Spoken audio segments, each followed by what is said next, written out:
Bismillahirrahmanirrahim. Alhamdulillahi rabbil alamin. Wassalatu wassalam ala al-mab'uthi rahmatan lil alamin.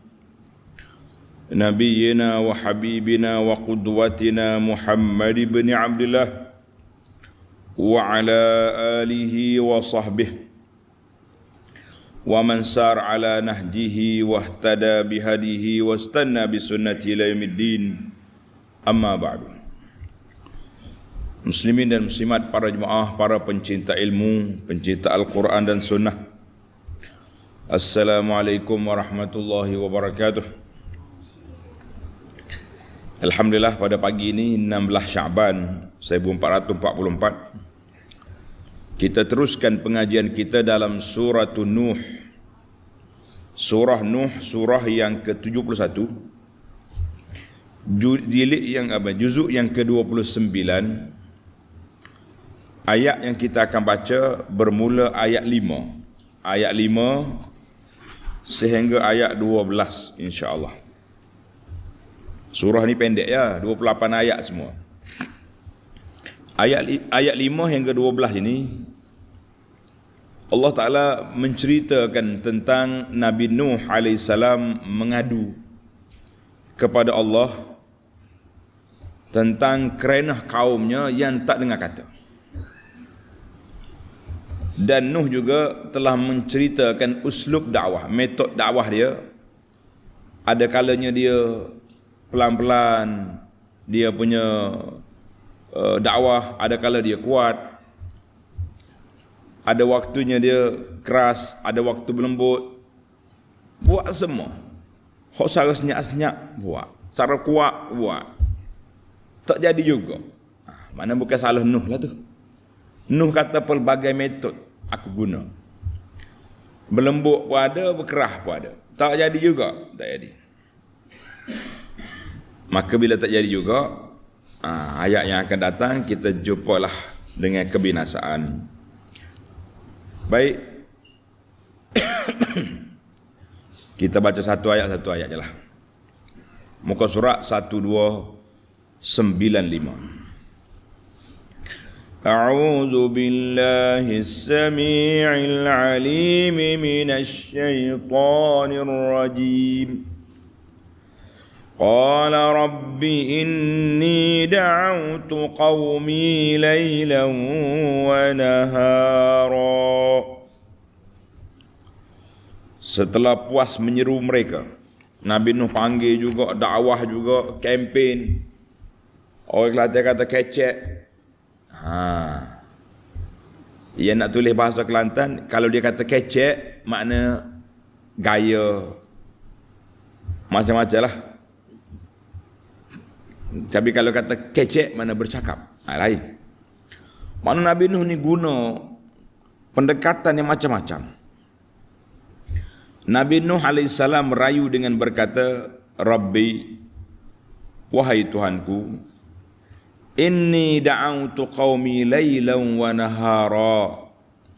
Sesungguhnya aku telah menyeru kaumku pada malam dan siang supaya mereka beriman. Qala Nuh mushtakiyan ila rabbih tughyana qaumihi. Nabi Nuh mengadu kepada Allah Azza wa Jalla betapa kerah kepalanya kaum dia. Aku panggil mereka siang malam ila tauhid, supaya mengesahkan Allah Azza wa Jalla. Wa hazzartuhum minasyirki bika wa ma'siyatika.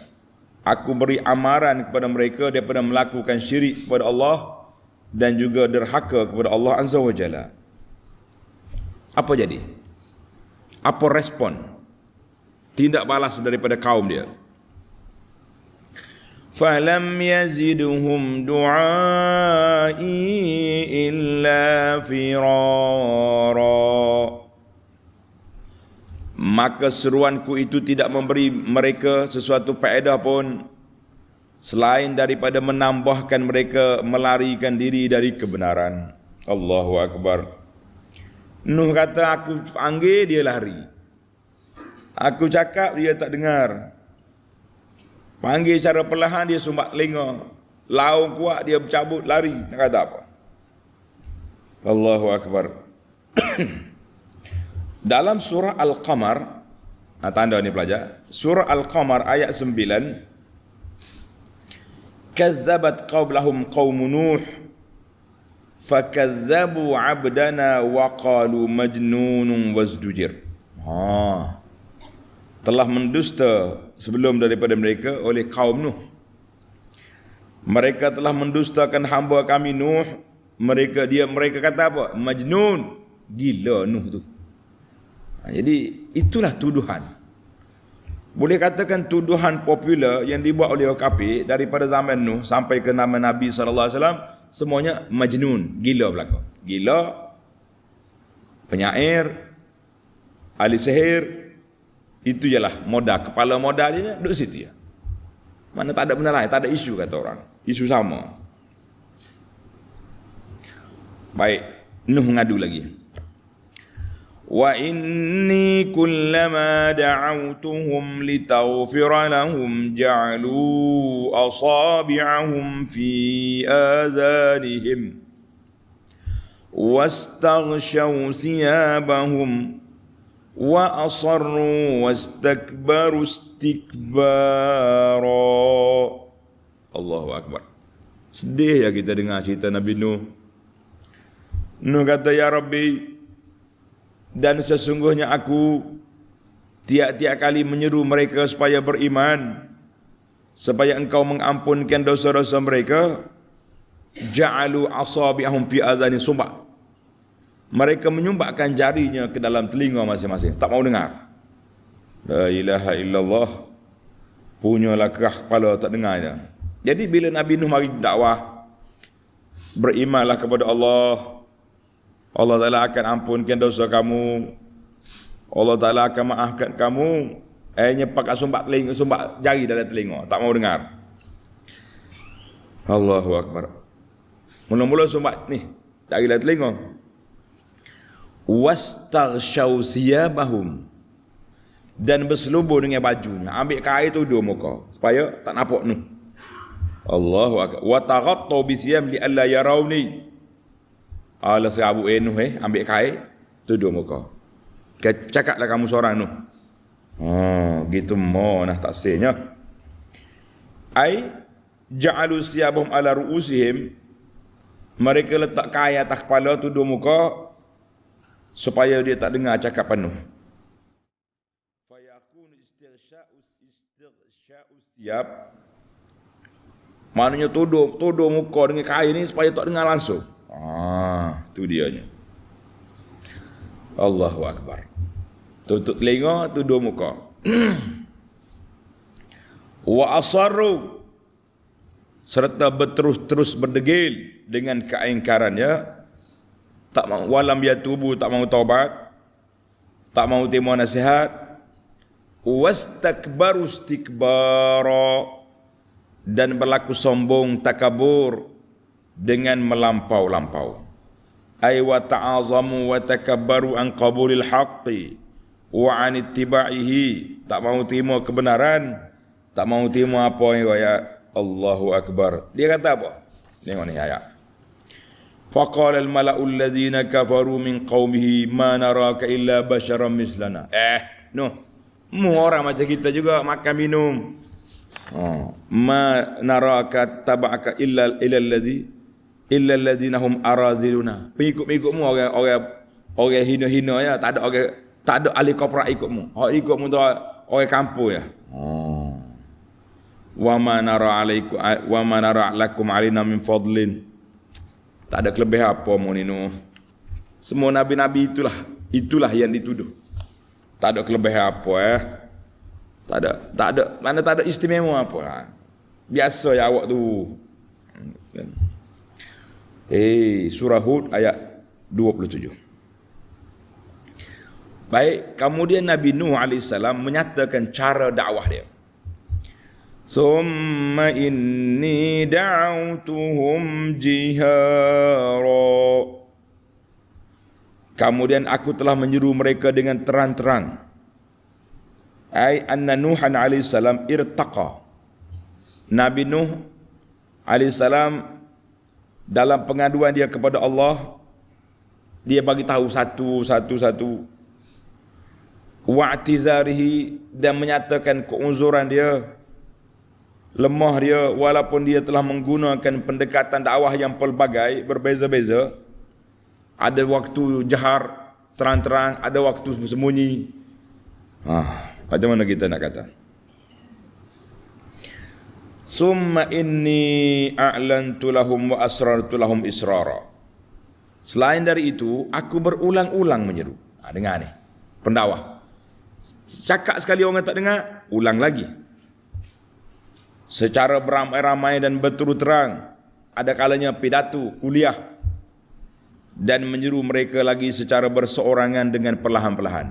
Jadi ada orang tak sesuai kita cakap tengah ramai, kita pergi rumah dia.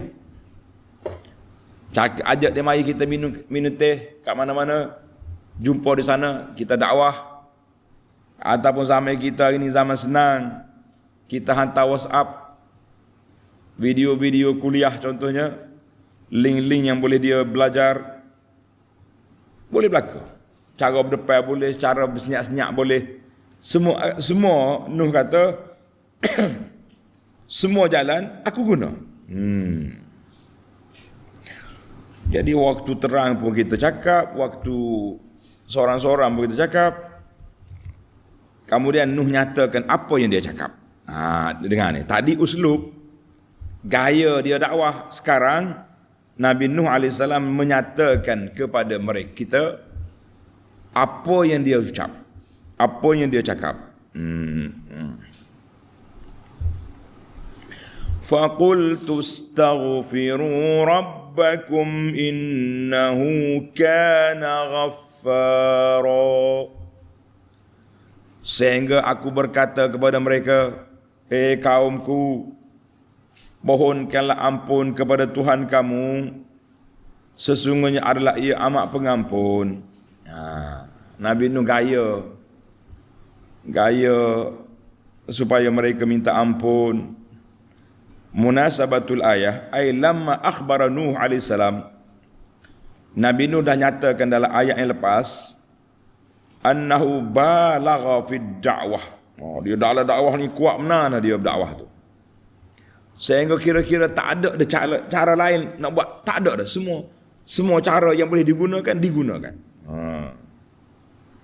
Falam yada' minal awqat, pagi ke, tengah hari ke, malam ke, siang ke, asalkan ada peluang berdakwah. Apa boleh buat? Untuk nak menyelamatkan kaum dia. Itu dia panggil humumud da'iyah. Para pendakwah ni kerja dianya nak menyelamatkan kaum daripada azab Allah. Nak menyelamatkan manusia daripada ditimpa bala bencana. Maka aku baca dia. Faqultu lahum, aku kata kepada mereka, utlubu min rabbikum an yaghfira lakum dzunubakum. Mintalah keampunan dengan Allah supaya mengampunkan dosa kamu. Maka Allah Ta'ala akan ampunkan dosa kamu dan maafkan kesalahan kamu. Itu cara Nabi Nuh. Jadi ulama kata Nabi Nuh ni mula-mula perlahan, kemudian dia kuat satu uslub, ataupun kuat publik, ceramah umum, dan ada juga ceramah khusus. Dia pergi jumpa seorang-seorang, tengok jenis orang lah, nampak orang ni jinak, macam boleh dengar kata, kita cakap seorang-seorang. Ada orang yang nampak macam malu-malu nak datang tempat ramai, kita pergi cari dia. Jadi pendakwah ni jangan jemu. Jangan jemu dengan satu gaya dakwah je. Macam kita hari ni lah, kita kata. Ada yang dakwah di Facebook. Ada yang dakwah di YouTube. Ada yang TikTok. TikTok pun kena buat juga dakwah. Kalau tidak, tak sampai kepada orang muda-muda. Jadi pelbagai gaya, pelbagai uslub kita gunakan supaya sampai kepada masyarakat. Bila mari peraturan-peraturan, negeri ni tak benar orang tu pergi, negeri ni tak benar orang tu pergi, kita kata tak apalah, faqdi ma anta qadin, jatuhlah hukum selagi kamu berkuasa. Tunjuklah kuasa kamu sebelum Allah Ta'ala tunjukkan kuasa dia di hadapan kamu. Silakan. Tapi medium dakwah, cara berdakwah ni, Allah Ta'ala buka pintu luas. Kita masuk, kita gunakan setakat mana yang kita ada. Kita kata Alhamdulillah. Allah Ta'ala tidak tanya apa kejayaan yang kamu buat, tapi Allah akan tanya, kamu berdakwah ke tidak? Ni kita kata kita dah berdakwah ya Rabbi. Orang sekat set itu kita masuk ikut ni. Setakat mana yang dibenarkan. Tak payah. Sekarang ni pula kalau lah pergi berdakwah di tempat yang tak ada apa ni pengiktirafan, bukan setakat denda, nak masuk penjara nak pula. Penjara sekali dengan penganjur. Kalau masjid ni panggil masjid, pengurusi masjid pula kena. Kita kata Masya Allah, betapa kerasnya mereka dengan orang-orang yang nak menyampaikan ilmu. Kalau betul-betul ajaran sesat, memang kita suruh sekat. Tapi kemasukan penyanyi-penyanyi kepek, Masya Allah penuh stadium, boleh pula. Itulah yang dipertikaikan oleh masyarakat. Kita kata innama ashku bathi wa huzni ila Allah. Kita hanya mengadu kepada Allah Azza wa Jalla. Nak mengadu kepada orang-orang yang sekat kita. Nak kata apa? Baik.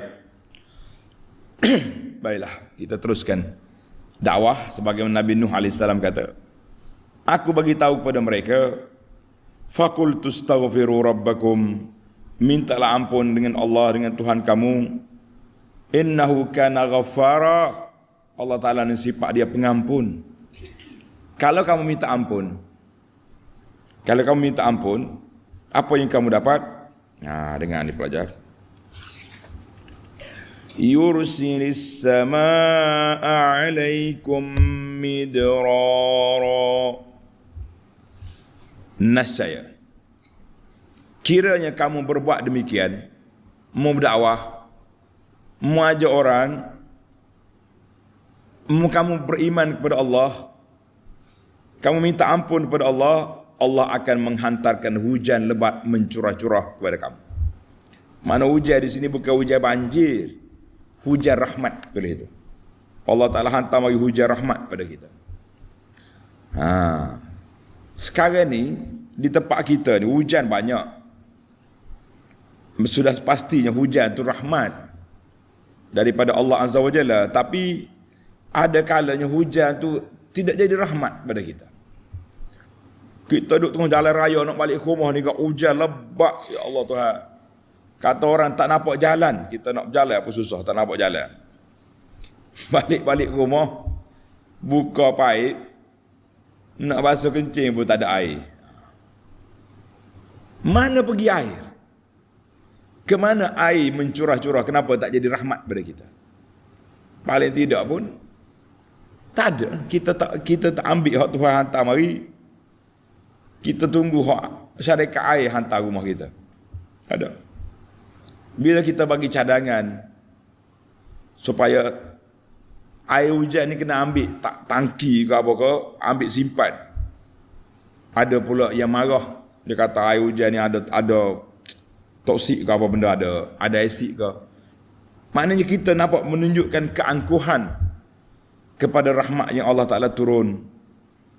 Akhir kali duk tunggu air tak mari, mengamuk pula kepada syarikat air. Itulah manusia. Hak Tuhan bagi kita buang dalam longkang, dalam parit, duk tunggu hak manusia hantar. Akhir sekali kita menjadi manusia yang kecewa, duk mengamuk sana sini. Kita kata subhanallah. Ada seorang sahabat kita ni, rumah dia kebetulan atas bukit. Jadi air syarikat ni tak sampai. Jarang-jarang sampai, malam-malam baru mari. Siapa dia kata dia nak pindah dah rumah, air tak ada. Kita tanya dia, bukankah negeri kita ni selalu hujan, seminggu ada hujan? Apa kata kalau kita ambil rahmat Allah Ta'ala ni, letak di rumah kita, beli tangki besar-besar, berapa gelir tangki besar, tak boleh tiga buah tangki tak situ. Kita buka saluran atap rumah tu, tunggu. Jangan ambil air pertama tu macam-macam ada sampah ada. Tunggu hujan boleh 5 minit, asal. Alhamdulillah, dia kata hidup kami bahagia. Air yang ada ni kita pang masuk dalam tangki boleh hidup. Subhanallah. Kita kadang-kadang sombong dengan Allah. Allah Ta'ala beri rahmat kita tak mau ambil. Hak duk tunggu hak manusia itu jadi masalah pada kita. Ada je alat-alat yang boleh kita gunakan. Allahu Akbar. Orang zaman dulu tak ada syarikat air pun. Boleh hidup ya dia pun. Dengan perigi, dengan telaga. Ya, kalau orang di bukit ni dia tanda air dia panggil. Boleh. Baik, kita balik ke ayat kita. Allah kata yang pertama, kalaulah kamu, ni dakwah Nabi Nuh ni, kalau kamu beristighfar, beriman kepada Allah, Allah hantar mari hujan rahmat yang mencurah-curah. Satu. Yang kedua, tulis faedah istighfar. Tulis faedah istighfar. Yang pertama, Allah Ta'ala turunkan rahmat. Di antara rahmat itu hujan rahmat. Satu. Yang kedua, wa yumdidukum bi amwalin. Dan Allah akan berikan kepada kamu banyak harta kekayaan. Istighfar banyak, Allah Ta'ala bukakan pintu rezeki pada kita. Tiga, wa banin. Dan Allah Ta'ala akan berikan kepada kamu anak-anak. Banin, anak-anak. Ramaikan anak kita. Banin sini anak laki-laki tu. Jadi biasanya dia guna anak ni satu jenis lah. Anak laki-laki kau perempuan boleh anak. Yang keempat, wa yaj'al lakum jannatin. Dan Allah Ta'ala akan bagikan kepada kamu kebun-kebun tanaman. Yang kelima, wa yaj'al lakum anhara. Serta mengadakan bagi kamu sungai-sungai yang mengalir dalam kebun-kebun kamu itu. Allahu Akbar. Jadi faedatul istighfar, faedah istighfar untuk dunia kita ada 5 perkara. Turun hujan, harta bertambah, anak-anak ramai, kebun-kebun yang cantik, tali air yang mengalir. 5 perkara. Nikmat dunia yang cukup luas.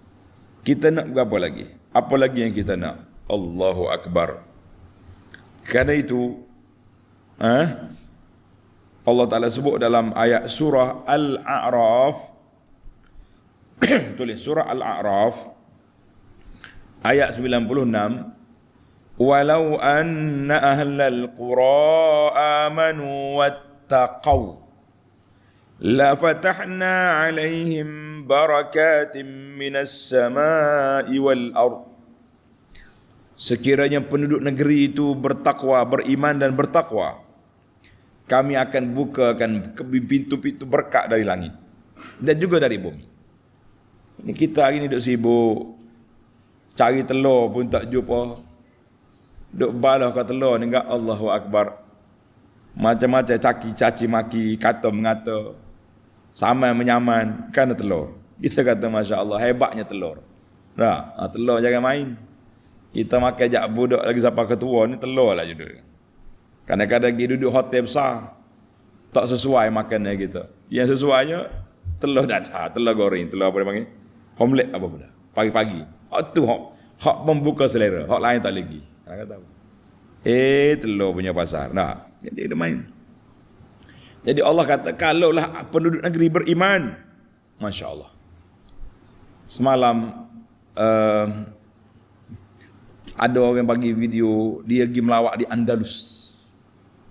Andalus ni di Cordoba, negara Andalus ni berapa ratus tahun diperintah oleh orang Islam.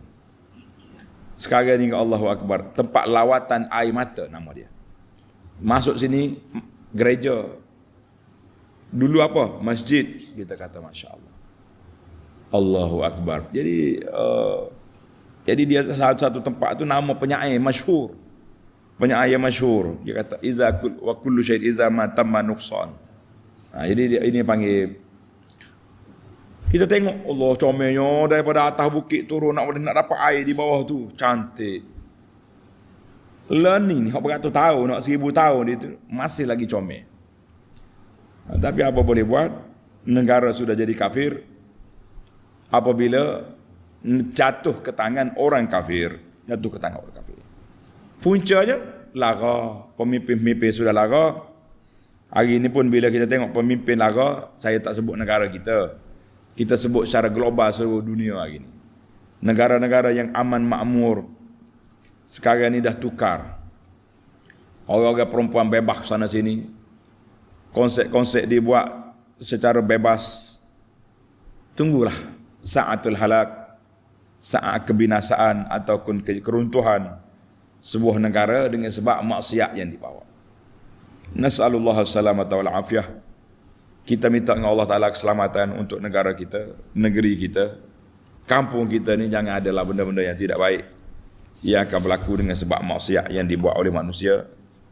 Karena itulah Allah Ta'ala sebut dalam Quran, Inna Allah la yughayyiru ma biqaumin hatta yughayyiru ma bi anfusihim. Allah Ta'ala tak ubah sepatu negeri yang aman, damai, molek ni, Tuhan tak ubah. Sehingga penduduk dia sendiri ubah. Ubah dengan apa? Dengan maksiat. Bila penduduk negeri buat maksiat, maka Allah Ta'ala ubah negara mereka kepada negara yang terancam, negara yang huru-hara, negara yang banyak kesusahan. Allahu Akbar. Baik para pelajar sekalian,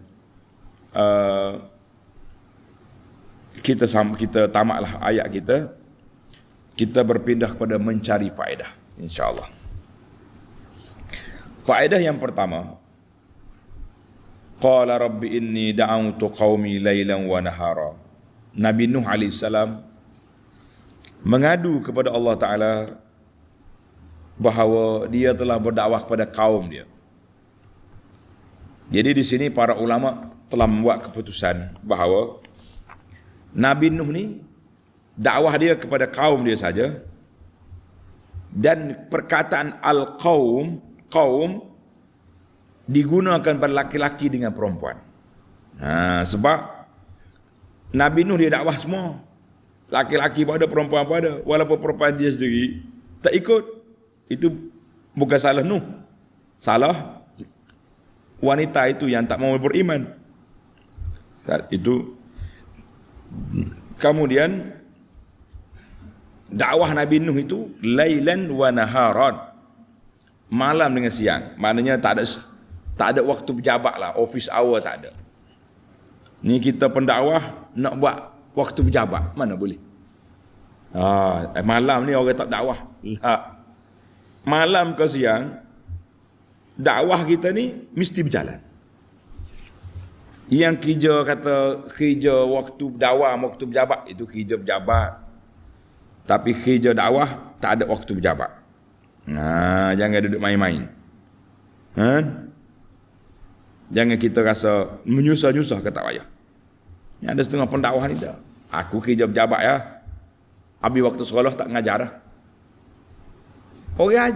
Orang kampung pergi jumpa dia, ustaz. Dalam kampung ni ustaz ya, ada kampung ustaz ni. Jemputlah mari ke masjid. Imam pun tak ada, kuliah pun tak ada. Dia kata saya kerja dah waktu pagi, ngajar di sekolah. Tak mau dakwah. Kita kata jangan sombong. Dakwah ni lailan wa nahara, yang bergaji, yang berelang, yang free, yang sukarela. Kita kena ada dua-dua. Saya kalau orang tak bagi duit tak pergi, jangan. Cuma dari sudut kira-kira kena ada kira-kira juga. Orang ni musafir, mengembara dengan minyak, masa dia berjalan 3-4 jam nak boleh sampai. Tiba-tiba kita bagi yang tak setimpal. Ustaz Zuhud kan, kita cakap bab Zuhud adalah korang, kita sendiri duk kau harta banyak-banyak, tak boleh. Jadi biar ada keseimbang, biar ada seimbang. Faedah yang kedua, summa inni da'autuhum jihara, summa inni a'lantu lahum wa asrartu lahum israra. Jadi kata di ulama tadabbur, dia kata kenapa Nabi Nuh bagi tahu jadual dakwah dia, malam siang, terang-terang, tersembunyi. Jawab dia, jama'a bainal jahri wal israr, meletakkan dakwah itu dalam pelbagai cara, aqwa, lebih kuat kesan dia, fi da'wati, dalam dakwah, wa aghlaz, dan lebih kuat, lebih mantap, daripada kita ambil tengah hari saja. Malam ada. Aku malam tak dakwah, malam duduk dalam masjid, bertapa, beriktikaf, zikir je, tak keluar-keluar lah. Sebab kadang-kadang orang tengah hari dia pergi bekerja, dia tak mari ceramah.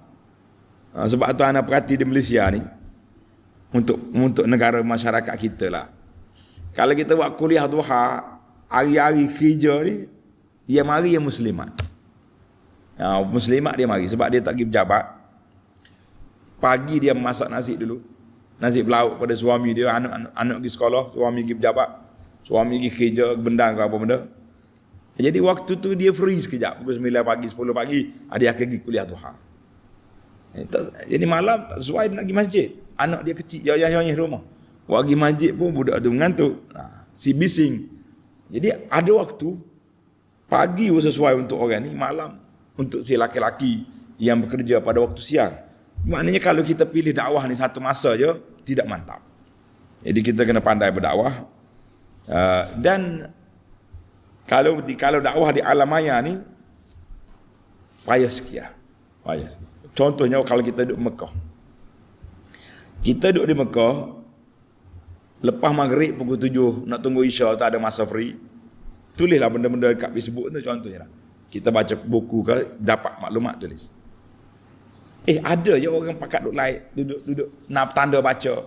Kita kata, apa manusia ni tak tidur? Rupanya, bumi ni orang tak tidur serentak. Tak.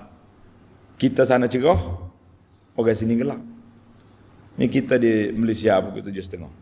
Mekah pukul 2. Buat dia senyap, kita boleh hidup. Jadi begitulah dunia ni, dakwah kita ni, kita letak je. Cuma, begitulah kena pilih-pilih tempat jugalah kata orang. Yang sesuai. Allahu Akbar. Yang ketiga. Tulis yang ketiga ni.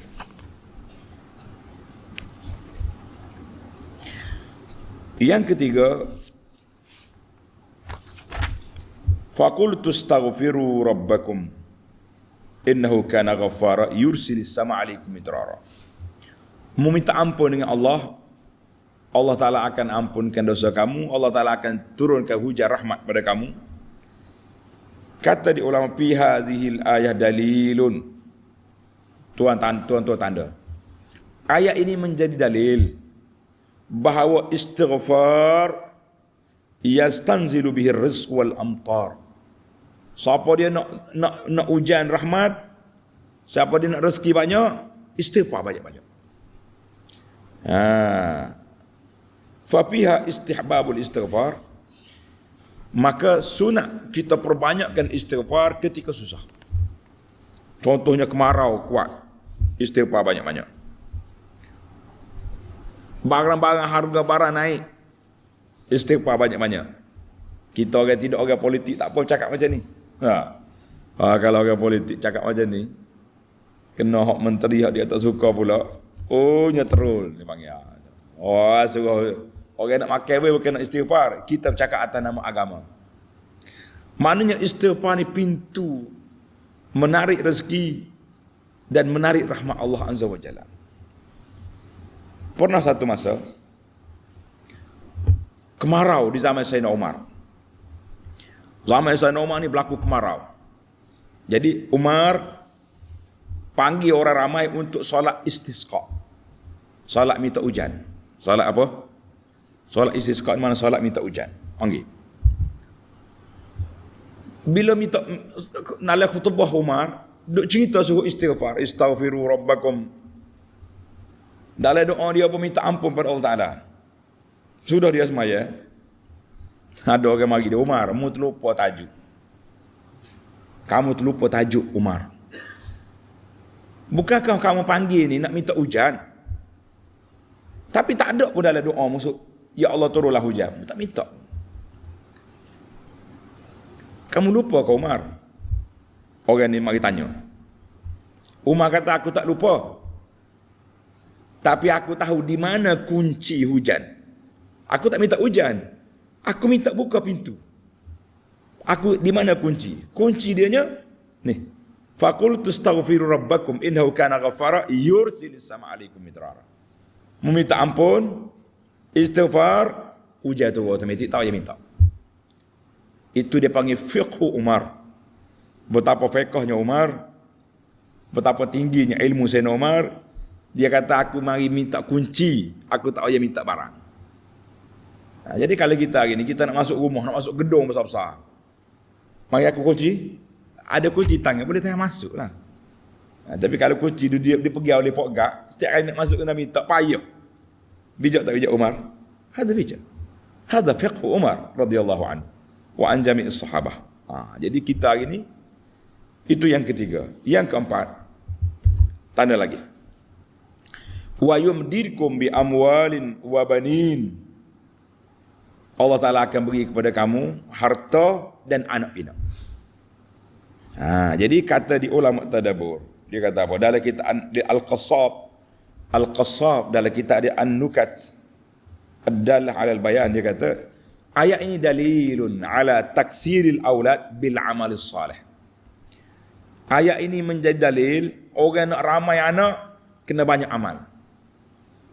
Kena banyak beramal salih. Sebab apa? Nuh telah menjanjikan kepada kaum dia, istaghfiru rabbakum yumdidkum bi amwali wa bani. Mu istighfar, Allah beri kepada kamu harta dan anak-anak. Allahu akbar. Jangan. Sehingga kan dengan sahabat-sahabat kita yang tak ada anak laki-laki. Dia kata walau anna rajulan mimman la yuladu lahu. Kalau orang ni tak ada anak, dia nak anak, istighfar banyak-banyak. Muhtasiban musta'tifan bihi. Minta dengan Allah rezekikan dia pada anak. Wa in kana mi'nasan. Bahasa Arab ni sedap juga. Wa in kana mi'nasan, apa nama mi'nasan? Orang ni ada anak perempuan je, tak ada laki-laki. Fa ahabba az-zukur minal aulad. Dia nak juga anak laki-laki. Hendaklah banyak istighfar. Fa inna Allah sadiqun fi qawli. Allah Ta'ala benar dalam janji dia. Wa anistaghfiru rabbakum yumdidkum bi amwalin wa badin. Aku beri pada kamu anak laki-laki. Janji Allah Ta'ala benar. Janji Allah Ta'ala itu tepat. Dia kena rajin istighfar lah. Istighfar malah duk marah ke bini. Pasal tak erti beranak. Pasal seorang anak perempuan. Bini pun jawab, mu tak erti buat anak. Tak. Pasal seorang anak perempuan boleh. Dia kata, bala. Tak ada pedah. Dua-dua di istighfar. Banyak taubat kepada Allah SWT. Yumdidkum bi amwalin wa banin. Ini siapa kata analisa daripada Syekh Al-Qassab. Dia kata siapa mereka anak boleh anak pun kena buat je. Baiklah. Yang terakhir, yang kelima, kita punya faedah yang kelima. Menarik juga faedah-faedah ni.